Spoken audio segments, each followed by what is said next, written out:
저희 주님이신 하느님, 당신 종을 굽어보시오. 모든 악과 악으로부터 오는 협박으로부터 당신의 모성을 구하시며 모든 악으로부터 보호하소서. 도미누스 파티스 파테르 푸툴로름 세쿨로름 도미네 데우스 노스테레 미세레레 이마지넴 투암 et explica servum tuum ex omni damno autominazione a maleficium. 참치 형아의 달달한 기도 소리에 영상에 집중하신 분들 많으셨죠? 2015년 영화 검은 사제들 오프닝에 나오는 기도였습니다. 오늘은 많은 분들이 궁금해하시는 구마의식, 곧 엑소시즘에 대해서 이야기해 보겠습니다. 영화나 드라마로 한 번쯤은 봐왔을 악령을 퇴치하는 가톨릭 사제들의 모습. 그런데 어디까지가 진짜이고 어디까지가 허구일까요? 악마는 정말로 실존하나요? 과학적으로 어떻게 설명해야 할까요? 오늘 자팍사전 채널이 자세히 알려드립니다.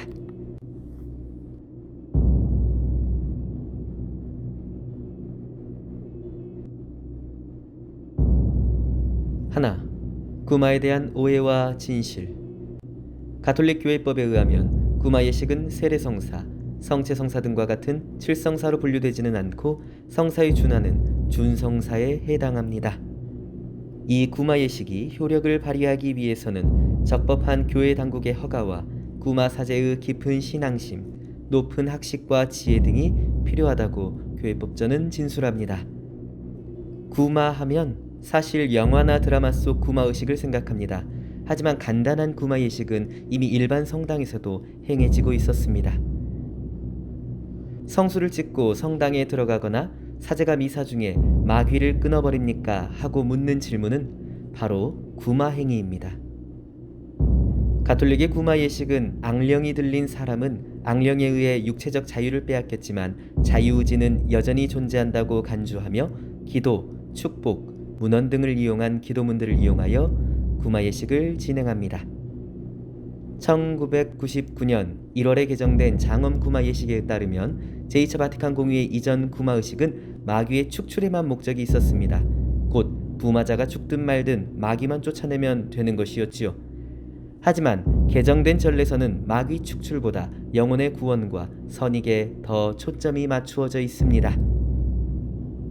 정식 장엄 구마 예식은 규정된 성직자에 의해서만 실행될 수 있으며 주교의 서면에 의한 허가와 정신장애를 배제하기 위한 세밀한 의학적 검사가 선행되어야만 행해질 수 있습니다. 가톨릭 백과사전은 구마예식에 대하여 다음과 같이 가톨릭 구마예식과 흑마술을 구분짓습니다. 신앙과 미신은 역사적으로 많은 부분이 서로 연관이 있지만 미신은 반드시 신앙과 구분되어야 하고 마술은 심지어 백마술이라 할지라도 합법적인 종교적 예식과 구분되어야만 한다고 말이지요. 가톨릭 예식서에 기술된 악령 들린 것으로 의심되는 징후에는 악령 들린 자가 전혀 알지 못하는 외국어 혹은 고대어로 말하는 것, 초자연적인 능력이나 힘 등을 발휘하는 것, 또는 알 방도가 없는 숨겨진 물건이나 다른 곳에 있는 물건을 알아맞히는 일, 성스러운 것에 대한 혐오, 성스러운 것에 대한 지속적이고 극심한 불경과 모독 등을 행하는 데에서 확인할 수 있다고 합니다. 장엄 구마 예식은 영화에서처럼 극적이진 않습니다. 또 영화처럼 생각보다 치열하지도 않습니다. 우리는 흔히 구마는 예식을 집전하는 사제에게도 엄청난 부담을 주며 악마에 의해 때로는 엄청난 육체적, 정신적 타격을 받을 수 있다고 알고 있습니다. 많은 구마 관련 영화들은 말라치 마틴 신부의 리얼 엑소시즘을 참조합니다. 그런데 사실 마틴 신부의 저서는 심지어 그 제자 신부들에게도 위험을 너무 과장했다는 평가를 듣기 때문에 주의할 필요가 있습니다. 실망하셨나요? 두 번째, 구마가 처음 세상에 알려진 사건, 아넬리제 미헬 사건. 1952년 독일 바이에른주 라이블핑에서 독실한 가톨릭 집안에서 태어난 아넬리제 미헬은 16세가 되던 해 간질 진단을 받습니다. 73년 그녀는 우울증에 시달렸고 악마의 환청을 듣게 됩니다. 정신병원에 입원하여 항우울제, 항경련제 진료를 받지만 호전되지 못하고 오히려 악화되고 있었지요. 그녀는 자신 스스로 악령에 부마되었다고 자주 이야기했습니다. 십자가나 성화상 등 성물에 대한 몸의 거부 반응도 심해졌지요. 결국 미엘과 그녀의 가족 모두 악마의 짓으로 확신하고 몇몇 사제들에게 악마를 퇴치하는 구마 예식과 관련한 상담을 요청하였습니다. 하지만 사제들은 모두 구마 요청을 거부하고 오히려 지속적으로 의료 치료를 받을 것을 원하였으며 구마 예식을 받으려면 교구장 주교의 허락이 먼저 필요하다고 알려주었습니다. 결국 미엘의 가족은 교구장 대리인 에른스트 알트 신부를 만납니다. 알트 신부는 미엘이 간질이 아니라 악령에 의해 고통을 받고 있는 것이라고 판단했습니다. 그래서 그는 교구장에게 미엘에 대한 구마 예식을 거행할 수 있도록 요청하였지요. 1975년 9월 요제프 슈탕글 주교는 알트 신부를 통해 미엘에게 1614년 로마 예식서에 의거한 구마 예식을 집전할 것을 허락하였지만 철저하게 비밀리에 할 것을 당부하였고 렌츠 신부와 알트 신부는 9월 24일에 처음으로 구마 예식을 집전하였다고 합니다. 악령을 쫓아내는 구마 예식은 1975년부터 1976년까지 대략 10개월 동안 주당 1, 2차례씩 최대 4시간까지 총 67차례나 거행되었습니다. 결과는 어땠냐고요? 안타깝게도 구마의 과정 중에 미엘이 1976년 7월 1일 23살의 나이로 사망하였다는 것입니다. 결국 사건은 세간에 알려지게 되고 알트 신부와 가족들은 법정에 서게 됩니다. 재판은 78년 3월 30일 지방법원에서 열렸으며 당시 초미의 관심사를 받았습니다. 미엘 가족과 알트 신부는 처음으로 보이지 않는 악령을 세상 사람들에게 증언할 처지가 되었지요. 알트 신부의 의학적 도움 요청으로 증인으로 나선 리처드 로스 박사는 아넬리제 미헬이 정신 이상자가 아니라고 증언하였습니다. 미엘의 부모는 에리 슈미트 라이히너가 변호를 맡습니다. 슈미트 라이히너는 구마 예식은 독일 헌법에 따라 시민의 자유로운 종교적 신념을 행사한 것이기 때문에 합법적이라고 주장하였고 변호인 측은 구마 예식 당시 상황을 녹음한 테이프를 법정에서 재생하였습니다. 테이프 내용 중에는 종종 악마가 떠든 것이라고 주장되는 괴이한 목소리가 나오는데 변호인 측은 이를 미엘이 악마에게 씌었다는 증거로 내세웠습니다. 공적인 자리에서 공개적으로 증언된 그 음성 한번 들어볼까요?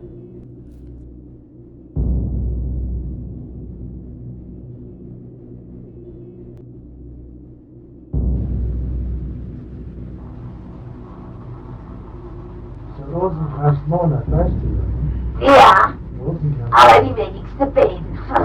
Die wenigste. Ja. Und in Kirche wird aber der wenigste gebeten, weil die Herr Pfarrer ja das für unmodern hat. Ja. Ja, Alle? fast. Die sind ja so blöd, wenn sie eine Ahnung nicht haben. Ah! Warum? Ja, warum? Ah! Weiter!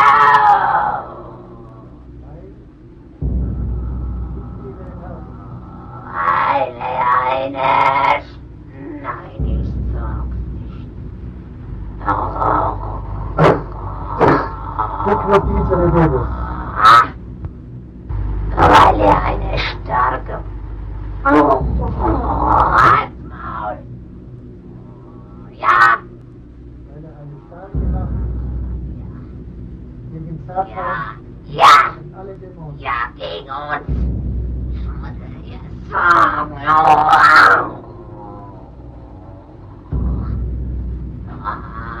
Der Rosenkranz ist eine gewaltige Macht gegen Ja, Satan und alle Dämonen. aber das glaubt nicht viele. Ich halte es hier nur als Weibezeug. Zum Glück. 구마 사제는 줄곧 녹음 파일과 증언 등을 통해 아넬리제 미헬이 악마에게 시달렸다는 것과 그녀가 죽기 바로 전에 구마 예식을 통해 비로소 악마로부터 해방되어 자유로워졌다고 주장하였습니다.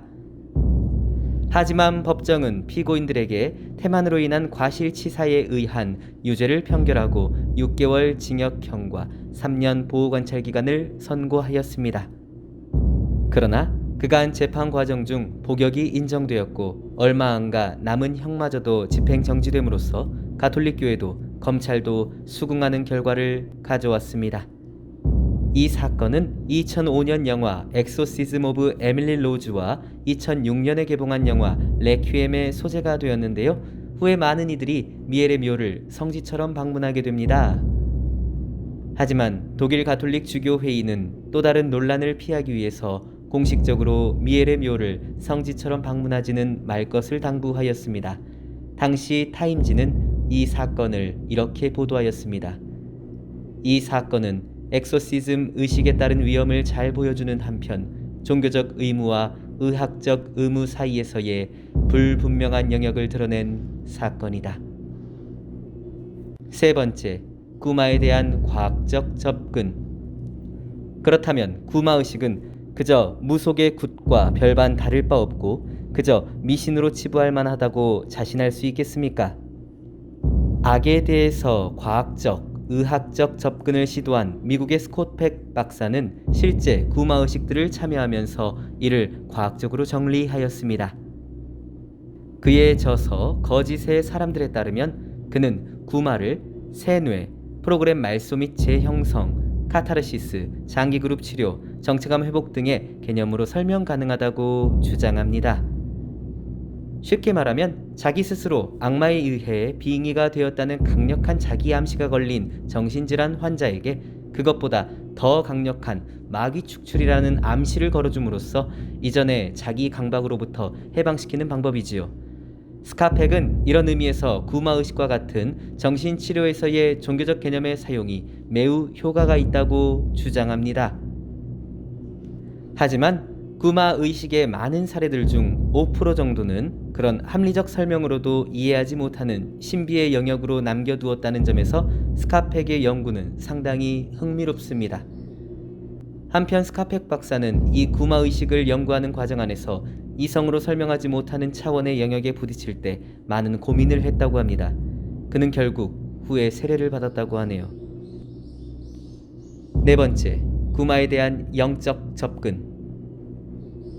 이성과 신앙의 조화를 이야기하는 가톨릭 교회가 세상과의 본격적 대화를 향한 제2차 바티칸 공의회를 개최한 이후 교회는 더욱더 이성적, 철학적 사조를 강하게 주장하면서 악이나 신비에 대해서 말하는 것을 극도로 조심스러워합니다. 하지만 본래 계시 종교이자 신비 종교인 가톨릭 교회가 영에 대해서 조심스럽게 접근하면서 오히려 성령이나 하느님에 대한 믿음마저 흐려져 가고 있다는 우려가 일어나고 있었습니다.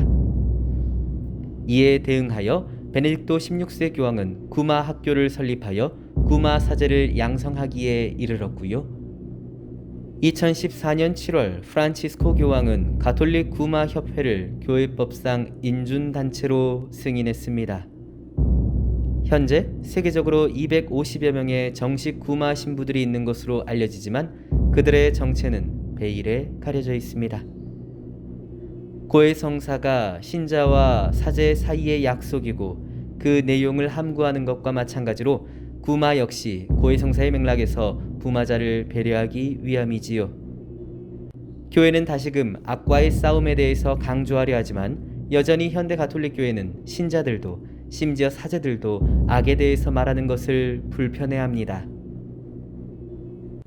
성 요한 바오로 2세 교황은 이렇게 악령에 대해서 말하기 꺼려하는 현대 가톨릭 교회 내 분위기에 개탄하며 이렇게 말했습니다. 악마를 믿지 않는 자는 복음서를 믿지 않는 것이다.